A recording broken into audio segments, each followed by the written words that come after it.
Well, good afternoon, everyone. We'll wait for let's say a minute to give the time to everyone to join us.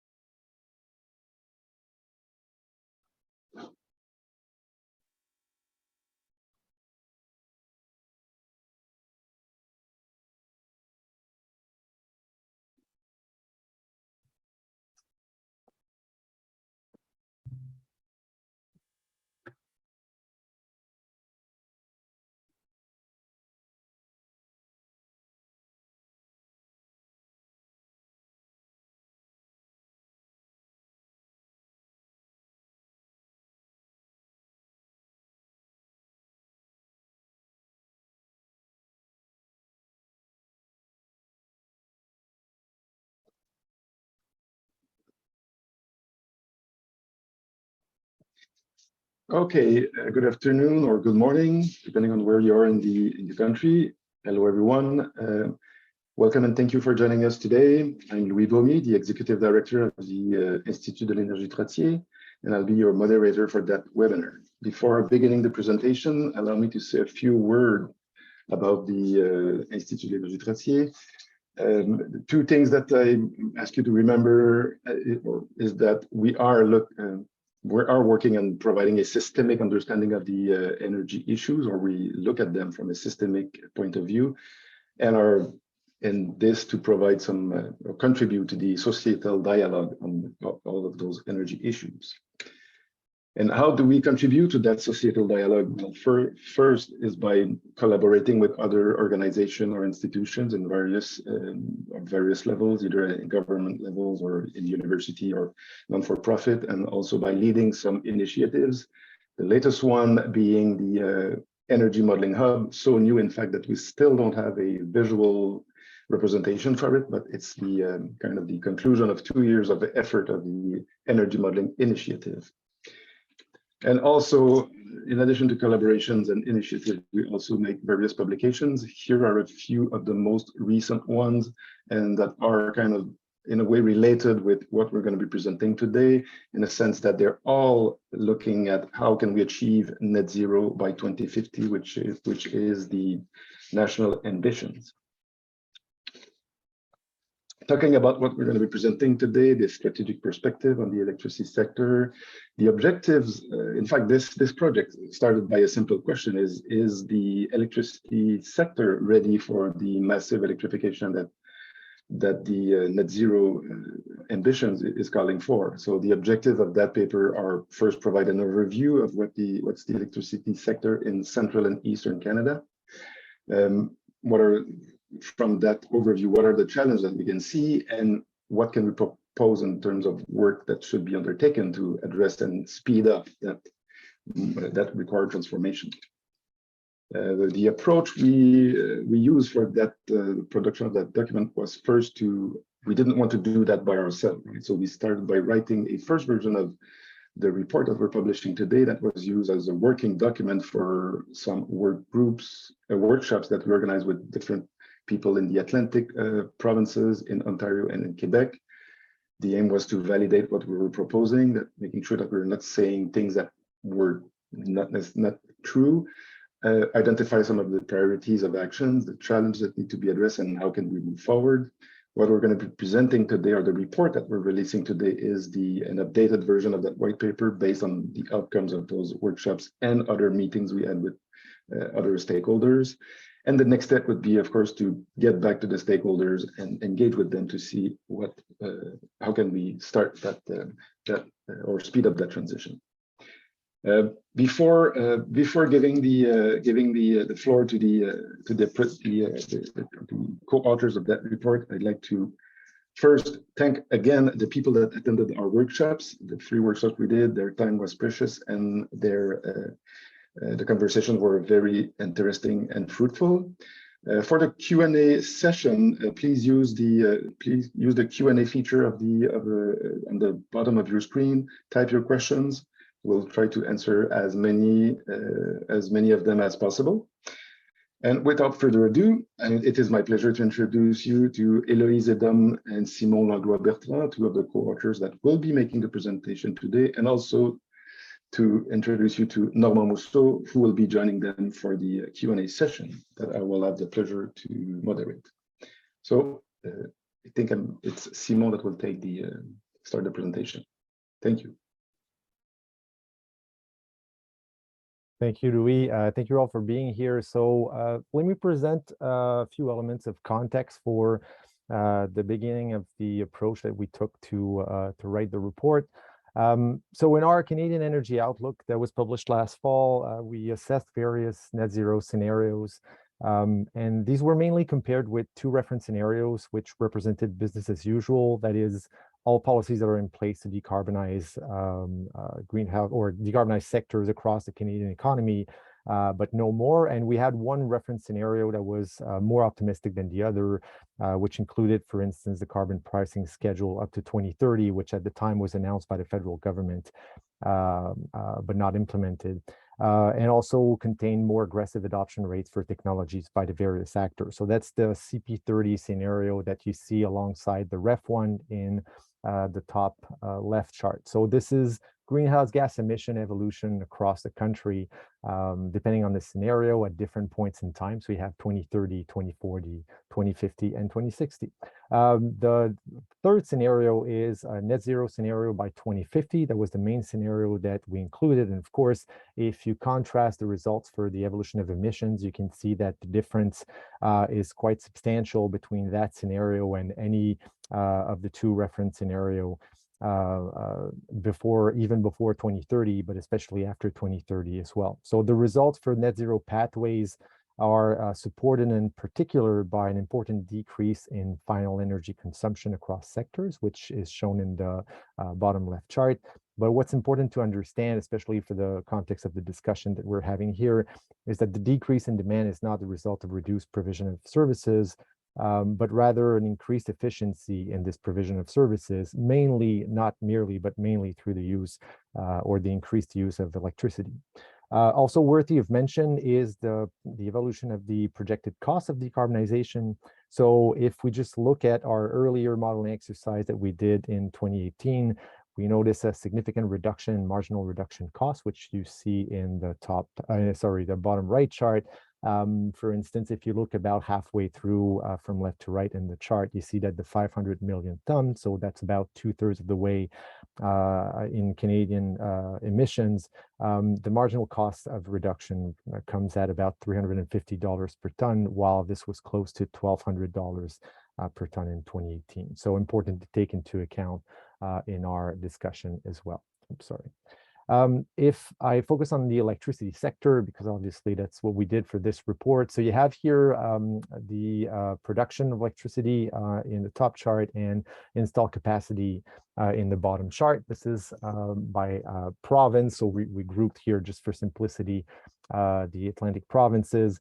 But you see, this is from the net zero by 2050 scenario that we had in the Canadian Energy Outlook. And what we see is at least two things. One is that there are very important changes in the overall quantity necessary, even before getting into the discussion of peak demand related challenges. The overall quantity of electricity needed for these efforts is quite substantial compared to where we are today. And this includes before 2030. But perhaps especially between 2030 and 2050.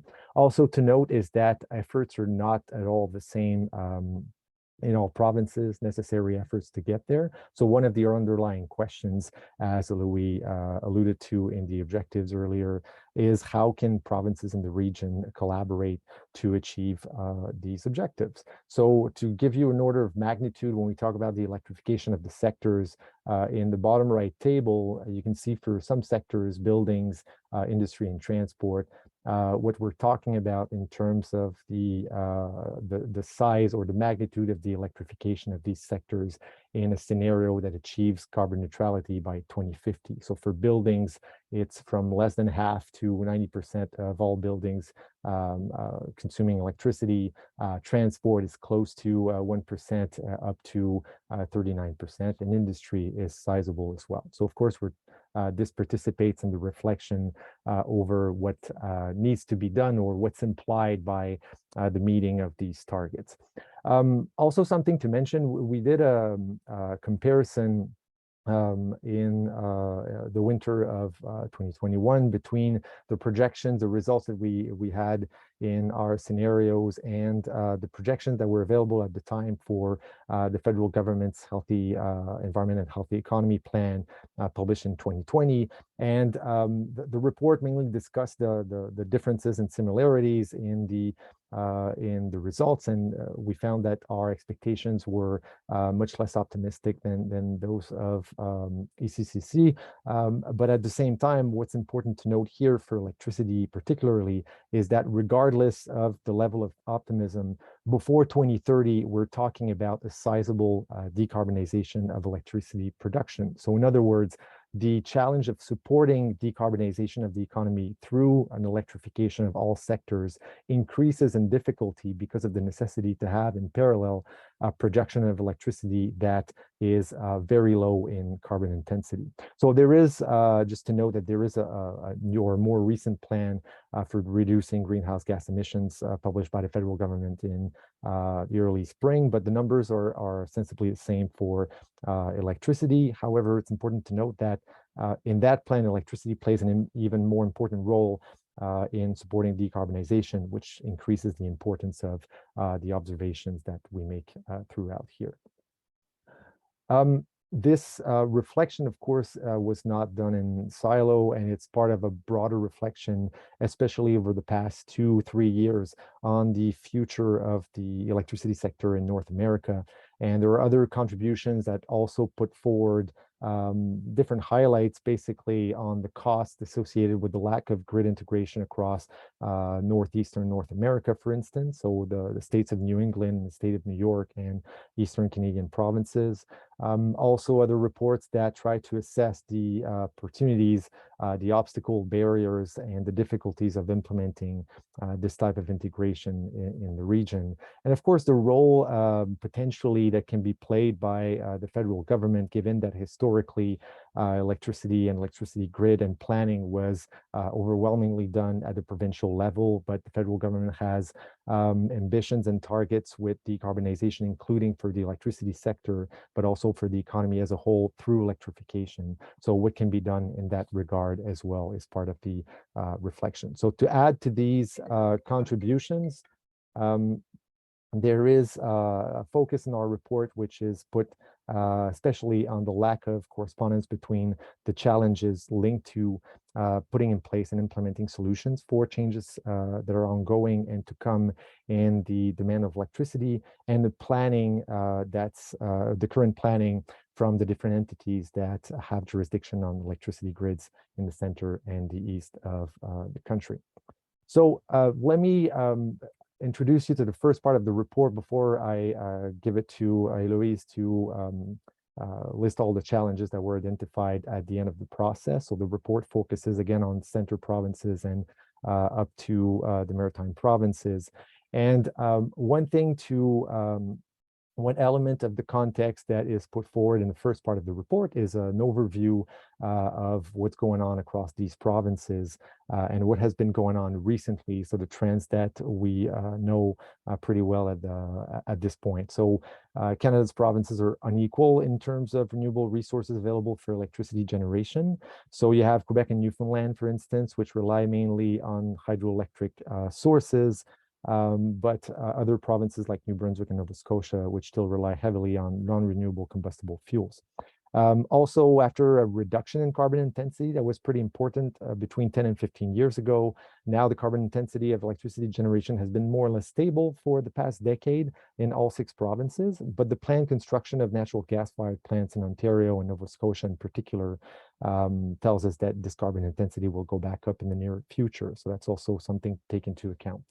Another observation is that because of capacity factors, large increases in the installed capacity of variable renewable energies, such as wind and solar in particular, do not always translate in the same proportion in the generation mix. So for instance, in Nova Scotia, you have about 20% of the installed capacity, which is wind power, but this share represents only 11% of the generation mix. At the same time, we also note that the proportion of installed capacity for combustible fuels is much higher than in the generation mix for other eastern provinces as well. So this is partly due in some provinces to the presence of gas-fired power plants and diesel power plants used almost exclusively to meet annual peak demand. So one of the overarching questions raised is then, how will the provision of electricity services evolve over the short and medium term, given the current efforts to decarbonize electricity production itself by 2035? So that's the latest target announced by the federal government. So net zero in the sector, in the electricity sector, sorry, by 2035. But also given the considerable changes in demand that are expected as all sectors try to electrify a significant part of their activities to decarbonize as well. So what we did in the report is we started by going over the different recent exercises in planning and published documents by public utilities and or planning agencies. So depending on the province, these responsibilities are not distributed exactly in the same way, but we looked at all the relevant documents to see what challenges seem to attract the most attention, or at the very least, which challenges were at least identified, even if no strategies or ways forward were yet proposed. And we noted some lacks, which Eloise is going to present later on in the challenges, but also some points more generally that come out throughout our document. So for instance, as one could expect, most of the items on which these planning documents focus on are related to the specific circumstances of each province. So for Quebec, for instance, that means the question of how to optimize the existing sources of supply, how to improve the demand management efforts and energy efficiency, the development of export markets and the access to new sources of supply. And there is a longer list, which you see in the tables here. I won't go through each item, but just to note that there's quite a few elements noted in the planning documents, but there are also elements that are common across all provinces, especially with regard to the demand drivers that are expected. Although even here, the focus and the importance given to each driver varies quite a bit based on the province. There's also the question of aging infrastructure and immediate needs to meet these challenges. So the replacement of coal-fired power plants in Nova Scotia and New Brunswick in particular gets a lot of attention in these planning documents, as one could expect. So in the discussion that we try to have in the paper and that we had in the workshop, and on which or to which, sorry, the different stakeholders participating contributed, we try to identify what's the longer list of challenges that must all be met more or less at the same time, and how these interact, for instance, and which ones are perhaps the most neglected by the planning. And just to kick off this discussion before Eloise actually presents the challenges, I want to end with some comparisons of the demand growth projections that you see from the documents that we reviewed, and when we compare those to the net zero by 2050 scenario in our Canadian Energy Outlook. So in the table, there's quite a few numbers. I will go through all of them, but just to see the different zones, you have the forecast by utilities on the left, you have the net zero by 2050 scenario on the right, and in the middle is our reference scenario. So no additional measures to reduce greenhouse gas emissions implemented after today.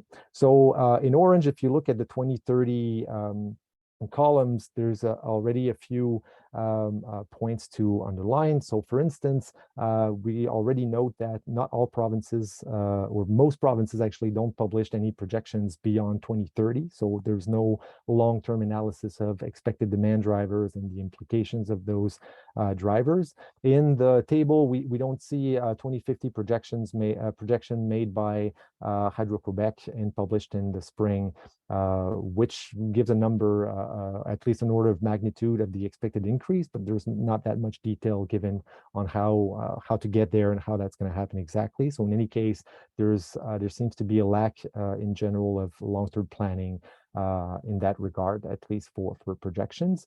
But also one thing to note is that provincial projections just like the reference scenario in the Canadian Energy Outlook, show us very clearly that demand increases by a significant margin, even without additional efforts aiming to reduce greenhouse gas emissions. So this is especially true after 2030. So in Ontario, you see an increase of 98% in demand, 27% in Quebec, 38% in Nova Scotia, and so on. So sizable numbers even before getting into the discussion of reaching net zero. The other observation is that public utilities seem to underestimate the growth in demand in electricity that is implied by the targets of carbon neutrality or net zero.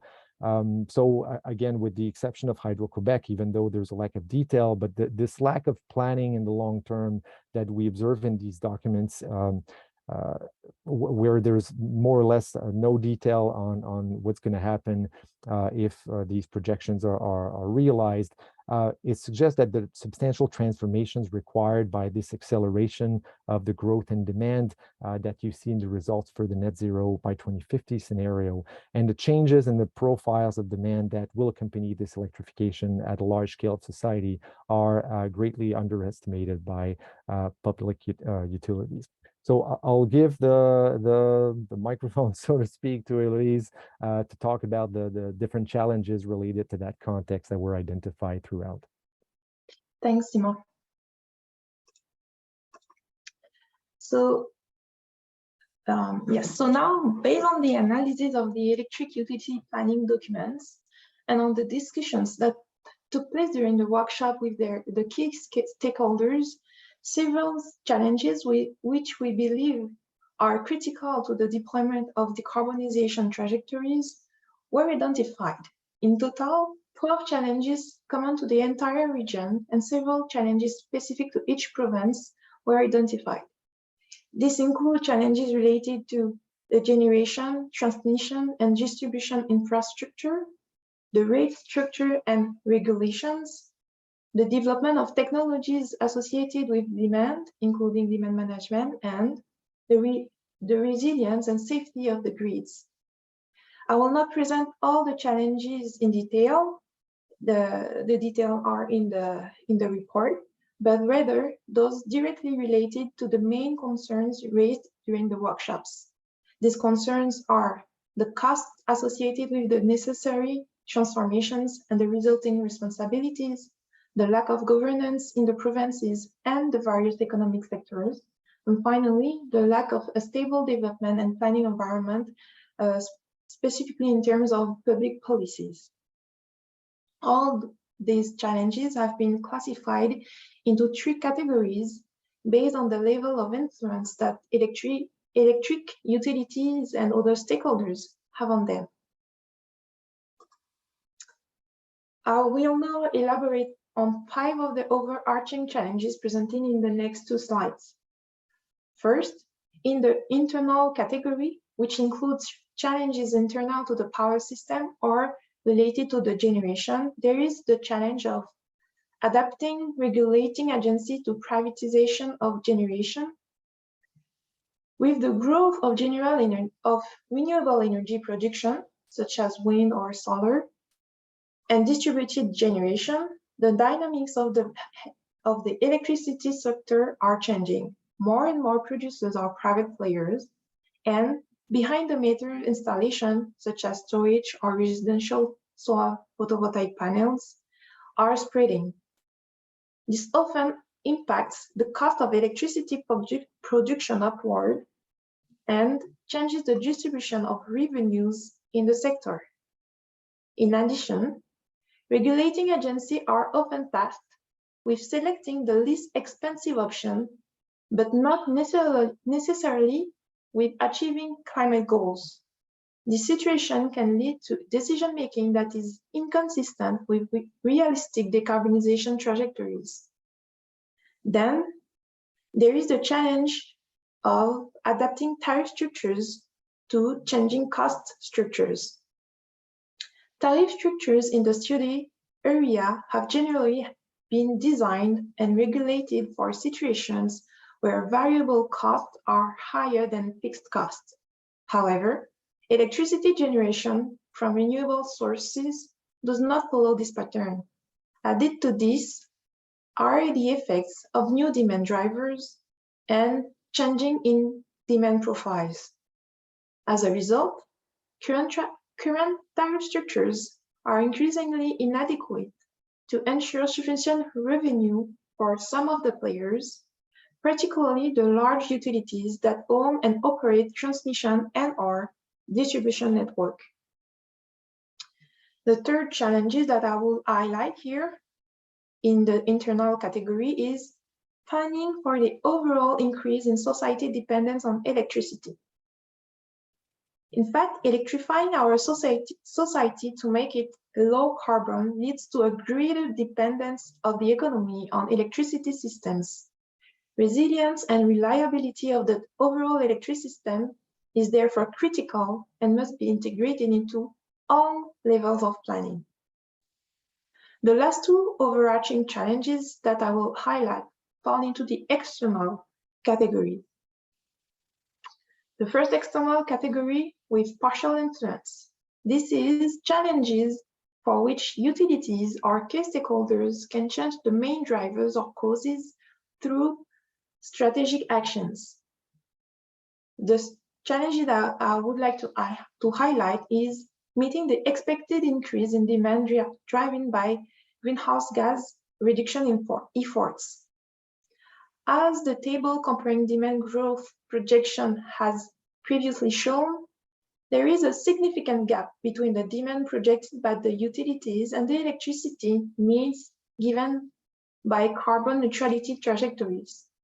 And while some provinces are planning ambitious energy efficiency improvement to offset the overall increase in demand, it remains unlikely that such measures will be able to fully offset this trend. Finally, the last category, external, includes challenges for which utilities or stakeholders have little or no control over the main factors or causes. In this category, we can highlight the challenge of adapting electrical systems to the impact of climate change. Climate change affects the physical integrity of electrical infrastructure, but also demand by increasing the need for cooling or heating of buildings during extreme summer or winter conditions. These aspects should be systematically assessed and taken into account from planning to implementation in order to ensure the resilience of our electrical systems. Now, let's look at the challenges specific to the provinces. In Ontario, these challenges relate primarily to a potential electricity shortage due in large part to nuclear refurbishment. There is the Pickering nuclear power plant closure coming, and also the refurbishment of Bruce and Darlington plants, nuclear plants. This identified shortage results in a projected reliance on natural gas-fired generation that is inconsistent with the goals of low-carbon society, with the IESO forecasting a 300% increase in the carbon intensity of their electricity generation by 2030. This information comes from their most recent annual planning outlook published in December 2021. In addition to this, there is the need to modernize the electricity transmission and distribution infrastructure and the complexity of this process due to the topology of its network, which is made up of 10 zones connected by many interfaces. In Quebec, where electricity production is already almost entirely decarbonized, the challenges are more related to the impact of the increase of non-heritage electricity necessary because of the increase in demand, but also because of the expiration of many private contracts. So the impact of this increase of non-heritage electricity as on the bill of the consumers. Then the profitability of export projects, given the context of the neighbors especially in the United States, where natural gas is still very present, as well as the NIMBY phenomenon, not in my backyard, with the population doing some manifestation against big project like power lines, for example, transmission lines, sorry. Then the role that Hydro-Quebec dams can play by offering many services in addition to energy and power that facilitate the integration of variable generation across the region. And finally, the electrification of transportation and industries that together generates more than 50% of greenhouse gas emission in Quebec.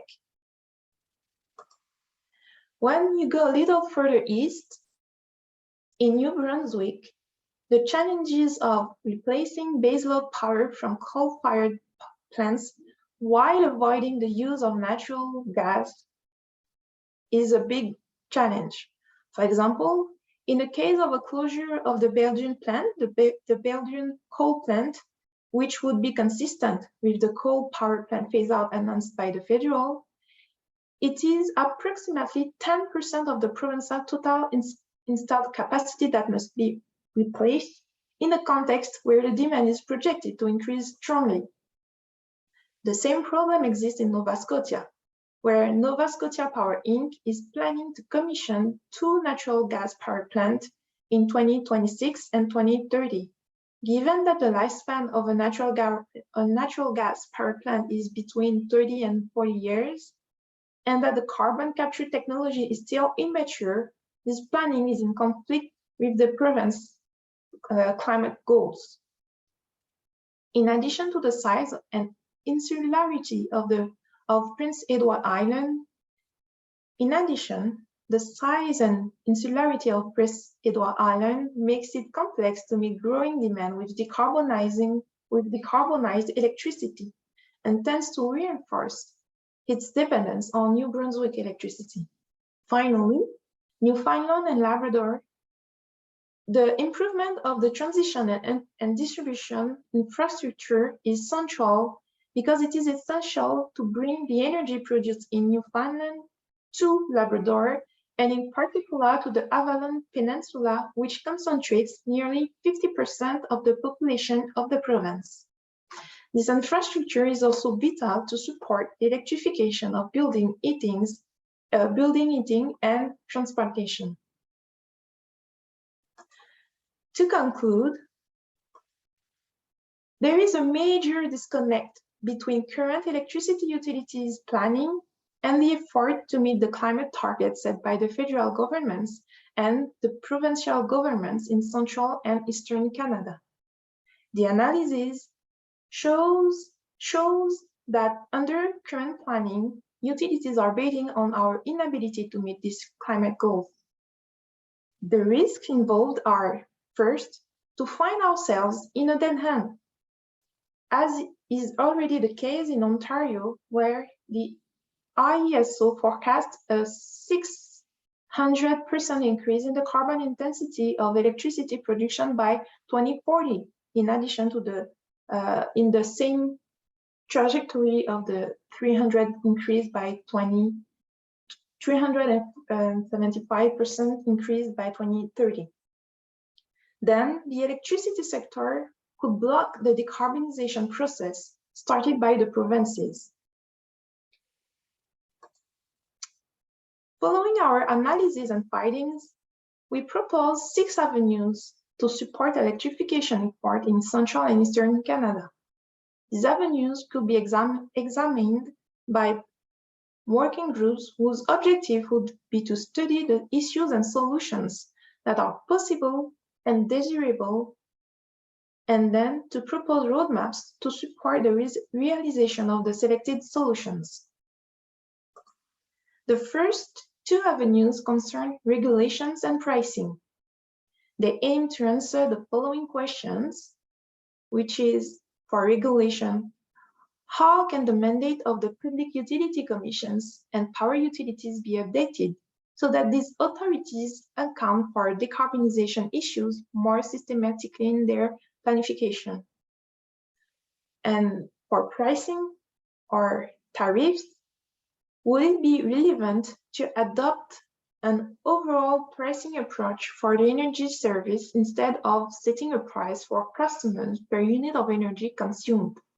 Because more and more of our economic sector will be electrified, more and more services will rely on electricity. So there may be a need to rethink how people pay for electricity.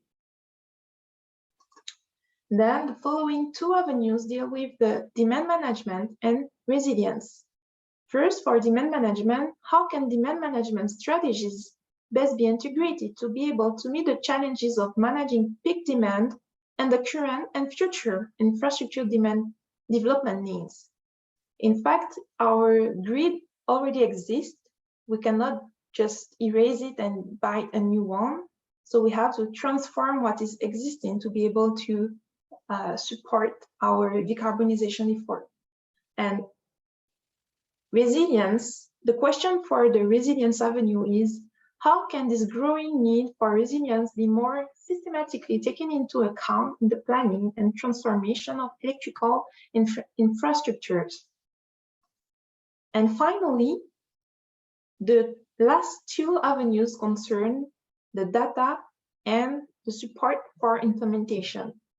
In regard with the data, the questions are, how can access to the data be facilitated sustainably? And how can the data be standardized? And finally, support for implementation. The question is, how can the dissemination of knowledge and needs be improved among the different parties involved in the transformation of the electricity sector? We are talking about governments, municipal, provincial, federal, power utilities companies, regulating agency, university, etc., university and other communities, etc. So the implementation of this transformation is accelerated because many actors have realized that a change is needed, but maybe the pace and the size is not well grasped. I thank you for listening, and now Normand Mousseau, Simon Langlois-Bertrand and I, Louise Edom, are available to answer your question. Thanks, Eloise. Thanks, Simon, for that presentation. We're now ready to answer your questions. We already have a few in the Q&A section, but you still have the possibility to type some more. I would start by this, the first question about the forecasting growth in installed generation capacity. How did your model did you model interregional transmission? I ask because I see some starting numbers in there. For instance, Ontario requiring nearly 40 gigawatt of new wind resources by 2050. Yeah, and so this is in the Canadian Energy Outlook. In the modeling, there's only a limited quantity of interprovincial trade. So obviously that's also something that we put forward. However, it corresponds to the reality so far, and therefore that's how we integrate it into our analysis here. So in the challenges that Louise pointed out, there's quite some room for improvement in there to meet some of the challenges with increased integration. But nonetheless, it gives us an order of magnitude of what's required in terms of additional production if there is no more integration of that type. Anyone want to add something? It's good. Yeah, maybe. Okay. Should I link it to the first question about the population, which is also how did we model this? Essentially, on our case, the modeling is based on the CER, the projections of growth, and for the energy outlook for population growth, economic growth, and development at essentially constant in our industrial set. So there's just growth following population and economic growth. I should also remind you that the report will be online. So the report of this is available online now, and we'll have the slides and the recording of that session will be made available online as soon as we get the recording. In fact, still on the growth Still talking about growth here. In the last electricity demand growth slide on the Ontario demand increases by more than 200%. Does this mean that a massive overhaul of the grid lines is also needed to achieve that target? Yeah, the list of challenges for Ontario when we look at these numbers is significant. I think in the report, we want to put the focus mostly on the fact that not only is this list of challenges quite daunting, but also that's not the direction that's taken at the moment. And so even with meeting the short-term, very short-term challenges, like transmission interconnections between the different zones, we remain in a situation that we don't see any planning that corresponds to anything near these numbers. Yeah, that's what I would point out. I don't know if Norma, you want to add and beyond the grid, I mean, there's the distribution also. And when we're talking about increasing it at every single level, you have to redo this. I mean, if you need to heat buildings, you need to recharge vehicles and all this, you need to get down to the last line, last wire to revamp that. So those are major investments that need to be planned now, and we don't see this. Thank you. Could you please give some examples of emerging technologies that you are referring here in the internal challenges slide? Some new technology, for example, well, storage. Yeah, the emerging technology. Well, storage is not new, but the large-scale storage is still in development. For example, we have the question of hydrogen. Many provinces are right now taking engagement in some engagement in hydrogen. This represents some possible big chunk of demand. For example, there's also some technology, for example, for thermal storage and everything to help in demand management. Also, these are the kind of examples. And I would just add to that, for many of these technologies, they're well known, and they're or at least the fact that they will play a role, even if it's not known with any precision at the moment, is in there. What's not in the planning documents, however, is any precision of different decisions that can be made with regard to some projections, some level of expectations with regard to some of these technologies. So that's the case for hydrogen, which is still a little bit up in the air in terms of its precise contribution on the longer term. Same thing as Eloise mentioned for storage. Storage is mentioned, but more in a, we're going to need some storage way. And so, of course, that's not the level of precision that you need to make investments that will take a lot of years to be completed and really structure what's needed to meet these challenges. Thank you. Did you model offshore wind? Sorry, this resource will virtually remake the U.S. grid in the coming decades.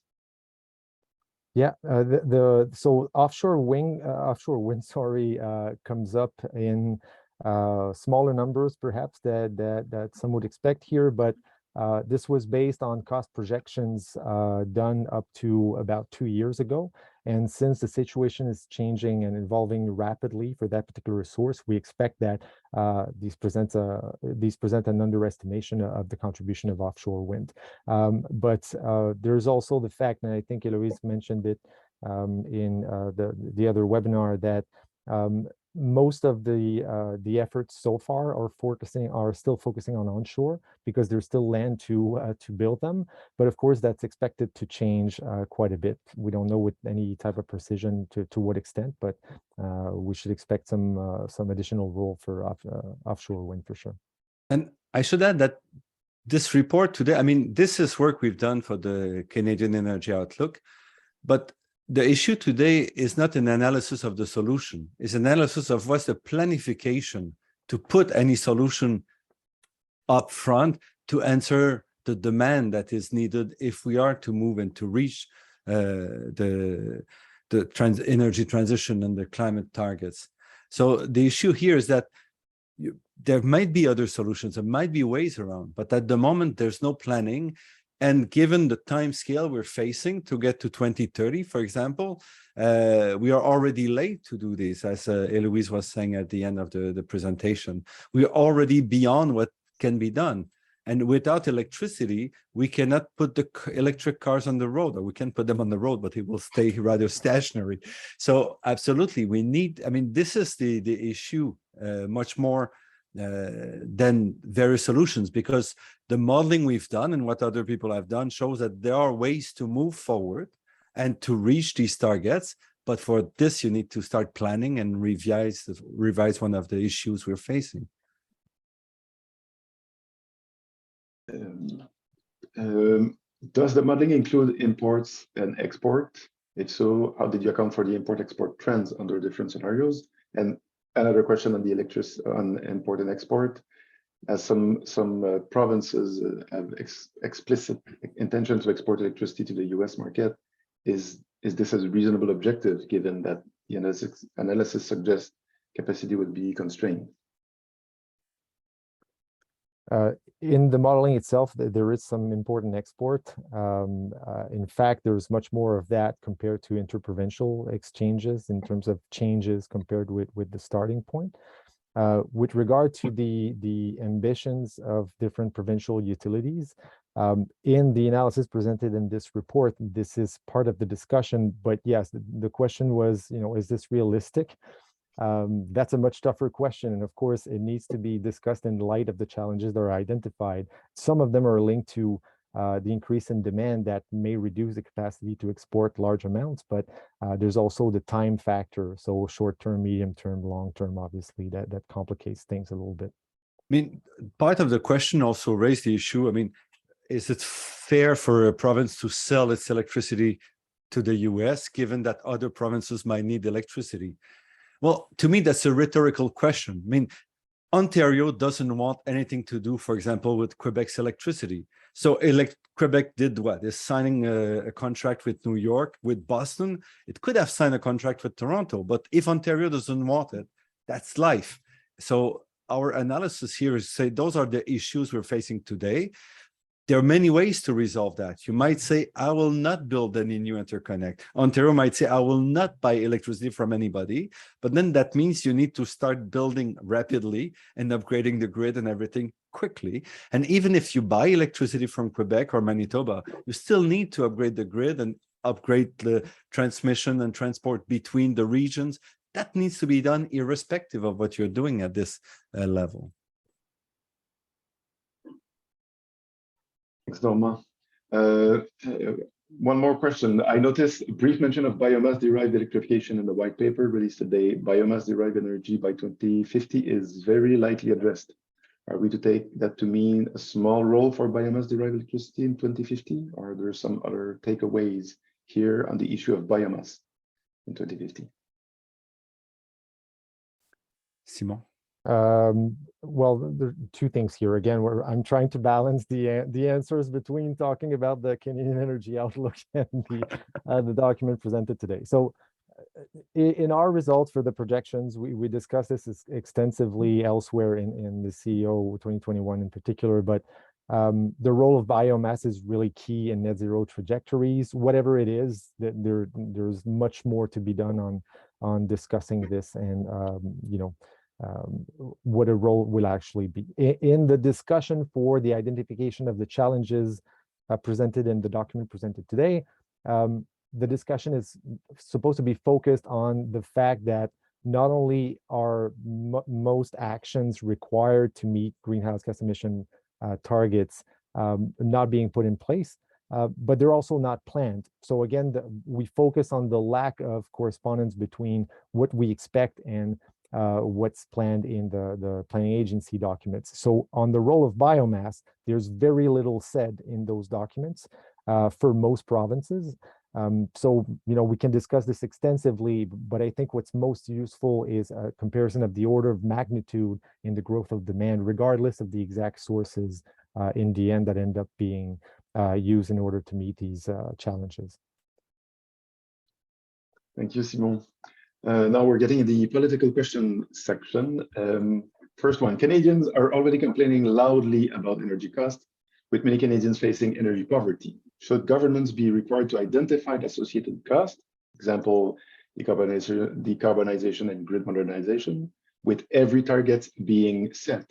And furthermore, should Canadians be given the choice to pay for these changes via increased tax or increased utility bills to cover the costs associated with requirements? So how do we pay for that?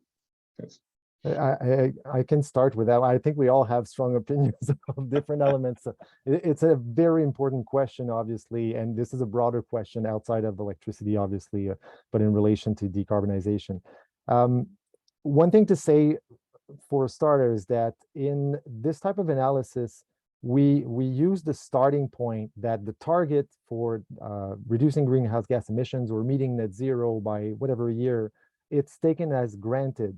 So if the target has been legally adopted, we take that as a starting point, and then we discuss, what are the challenges to get there, what could be done, and so on. So the question of cost is always brought up, but if you take cost as your first criteria to discuss transformations, you're going to run into dead ends in basically every direction.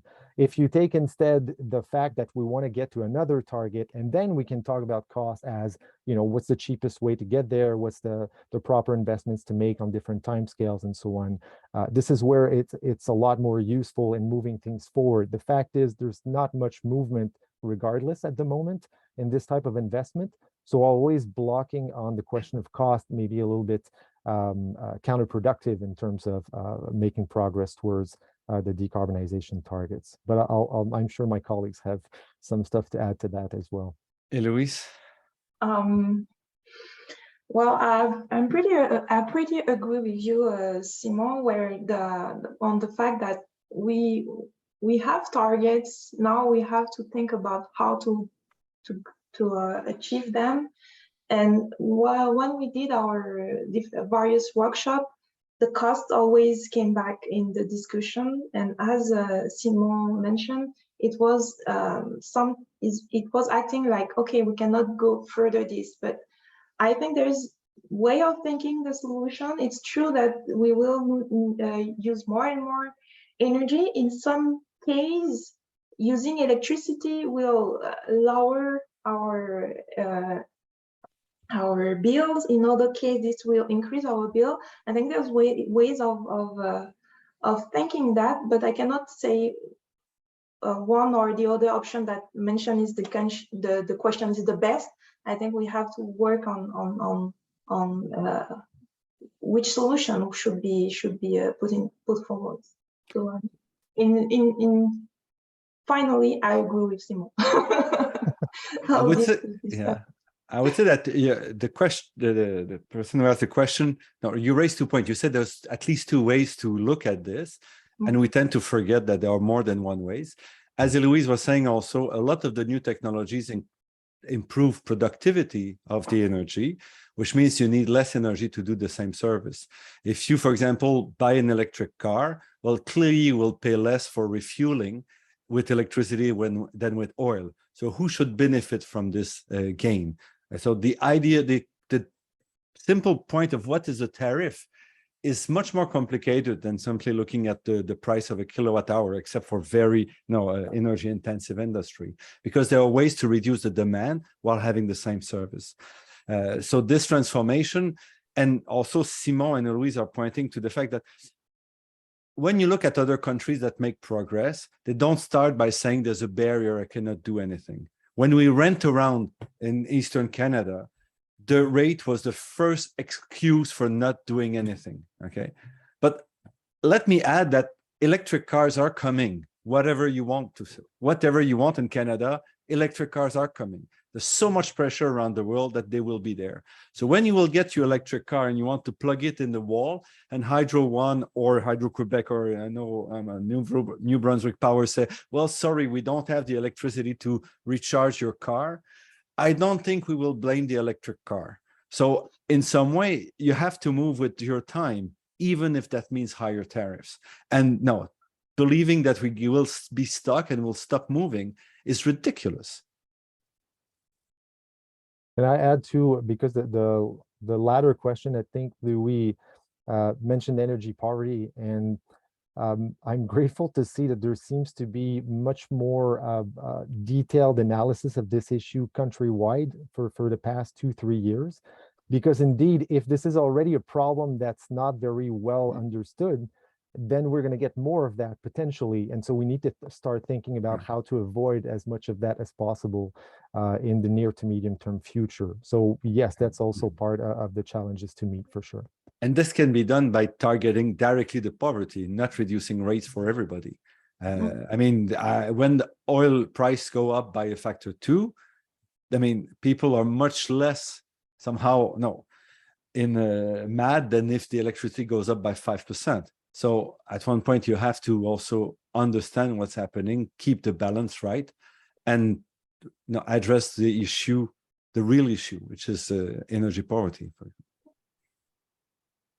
Okay, one last question, which this one is even more political. So in your opinion, why do you think plans are so vague in terms of, for instance, the precisions around storage and hydrogen technology? Do you think there are no resources to calculate this information? Do you think they don't want to show their cards, so to speak? Why might this be? I can start with this one. I think there's many sources of the problem. One of them could be the data. As I mentioned, data is not easily accessible, or sometimes when it's accessible, it's really hard to work with it because it's so messed up. Then there's also the point of, as I mentioned, the regulation. The way the regulation is put right now is the least cost solution. So sometimes if you want to come with maybe a plan that will achieve the goals, it will not be accepted because it's not the least solution over the 10 years planification horizon that is used right now. So for me, these are two of the problems that lead to the lack of detailed solution for those technologies. There's always the new infrastructure problem as well. So this is not an easy set of choices to make, obviously. So we've been talking a lot about hydrogen over the past few months. So that's a good example of how do you determine precisely the role of something where there's so much uncertainty at the moment, and where you also need to have some very significant investments in new infrastructure. So it's like the perfect storm of convincing you to hesitate as opposed to make choices and make decisions. But regardless, and this is something we try to put forward in the report, there needs to be choices made if we're going to get anywhere close to the decarbonization targets.